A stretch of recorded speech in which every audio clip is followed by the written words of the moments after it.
மகாநதி அடுத்த வர எபிசோடில் பார்த்திங்க அப்படின்னா குமரனுக்கு வந்து பார்த்திங்க அப்படின்னா இப்போ தான் ஒரு பெரிய ஆர்டர் கிடச்சி அந்த ஆர்டரில் சம்பாரித்து ஒரு ஒட்டியானத்தை வாங்கி கங்காவுக்கு கொடுத்துருப்பாங்க.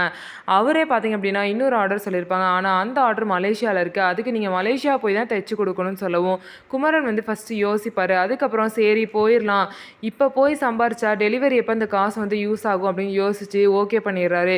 இந்த விஷயத்த வீட்டில் எல்லாருக்கிட்டையுமே சொல்கிறாரு. உடனே பார்த்திங்க அப்படின்னா கங்கா, என்னங்க இதெல்லாம் எப்போ நீங்கள் முடிவு பண்ணீங்க, நீங்கள் பாட்டுக்கு போகிறேன் அப்படின்னு நிற்கிறீங்க, அதுவும் எத்தனை மாதம், 3 மாதமா, ஐயோ என்னங்க சொல்கிறீங்க, இவ்வளோ நாள் எப்படி அங்கே போய் இருப்பீங்க எங்களெல்லாம் விட்டுட்டு அப்படின்னு சொல்லிட்டு கங்காவும் மற்ற எல்லாருமே கேள்வி கேட்குறாங்க. அது மட்டும் இல்லாமல் பார்த்தீங்க அப்படின்னா கடையை யார் பார்த்துக்கிறது அப்படிலாம் சொல்லிட்டு கங்கா வந்து கேட்குறாங்க.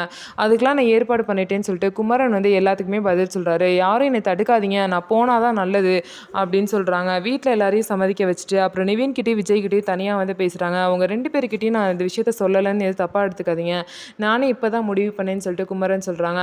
எல்லாம் நல்ல விஷயம் தான், நீங்கள் போயிட்டு வாங்கன்னு சொல்லிட்டு விஜயும் நிவின்னு சொல்கிறாங்க. இதுக்கப்புறம் பார்த்திங்க அப்படின்னா குமரன் வந்து கொஞ்ச நாள் எல்லாத்தையும் விட்டு விலகி இருக்கணும், அப்போ தான் எனக்கும் நல்லதுன்னு சொல்லிட்டு சொல்கிறாங்க. இப்படிலாம் விலகி இருக்கணும் அது இதெல்லாம் பேசாதீங்க, போயிட்டு நல்லபடியாக வேலையை முடிச்சுட்டு வாங்கன்னு சொல்லிட்டு 2 பேருமே சொல்கிறாங்க.